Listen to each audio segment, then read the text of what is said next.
क्योंकि यहाँ पर अभी भी स्टिल लोग ये समझते हैं कि दिमाग की प्रॉब्लम होना बहुत शर्म की बात है. बॉडी की प्रॉब्लम वो नॉर्मल है, क्योंकि सबको बता सकते हैं. Hey guys, I am in the hospital, मुझे किडनी फेलियर है, लंग इन्फेक्शन, जॉन्डिस.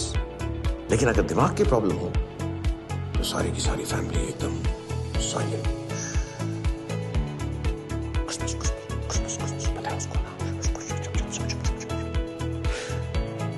जैसे दिमाग हमारी बॉडी का हिस्सा ही नहीं है.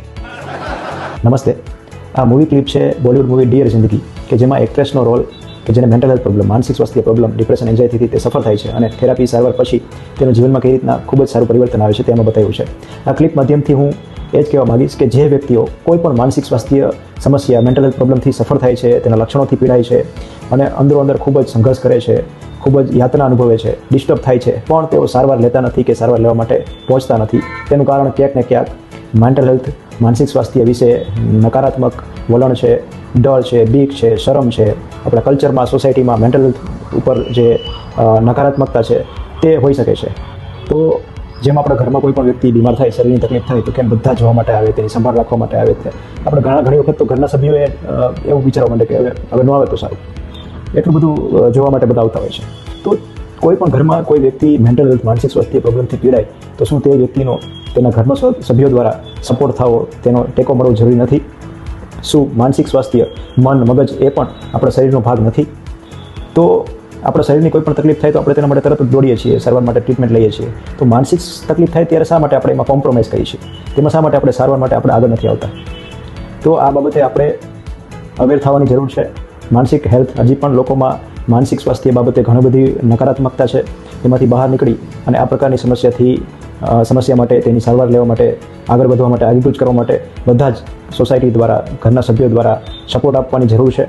કેમ કે શારીરિક સ્વાસ્થ્ય જેમ કુદરતી કંઈ કારણ નથી હોતું છતાં પણ થઈ જાય છે, તેમ માનસિક બીમારી પણ ઘણી વખત કાંઈ સ્ટ્રેસ ના હોય, કાંઈ પણ તકલીફ ના હોય છતાં પણ થઈ શકે.